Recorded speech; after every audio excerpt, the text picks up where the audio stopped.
শুক্রবার ত্রিপুরা প্রদেশ কংগ্রেস ভবনে একা যোগদান সভার আয়োজন করা হয়। এদিন সভায় শান্তির বাজার এলাকা থেকে ৮ পরিবারের ৩৪ জন ভোটার ত্রিপুরা মথা এবং জিএমপি দল ত্যাগ করে ত্রিপুরা প্রদেশ কংগ্রেস দলে যোগদান করেন। নবাগতদের দলীয় পতাকা দিয়ে বরণ করে নেন কংগ্রেস সভাপতি আশিস কুমার সাহা সহ দলীয় নেতৃত্বরা।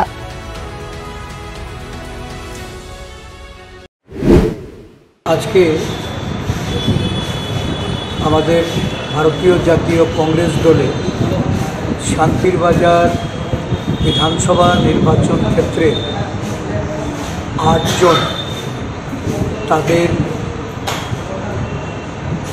পারিবারিক যে ভোটার ৩৪ জনকে ভারতীয় জাতীয় কংগ্রেস দলে আমরা সামিল করে ওই শান্তির বাজার বিধানসভা নির্বাচন ক্ষেত্রে আমাদের যারা জাতীয় কংগ্রেসের নেতৃবৃন্দ তাদেরকে কংগ্রেস দলের সাথে কাজ করার এবং সেই নীতি আদর্শের প্রতি যারা অবিচল থেকে এগিয়ে যাবে সেই লক্ষ্যে তাদেরকে এখানে সমবেত করেছেন।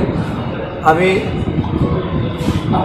নবাগতদের শুভেচ্ছা অভিনন্দন জ্ঞাপন করছি এবং আগামী দিনে দলকে শক্তিশালী করার জন্য তাদের এই অন্তর্ভুক্তিকে কীভাবে দায়িত্বের সঙ্গে তারা পালন করতে পারে সেভাবেও তাদের উপর দায়িত্ব আমাদের দলীয় নেতৃত্বকে আমি নির্দেশ করি। টোটাল কতজন কোন কোন দল থেকে এসেছে?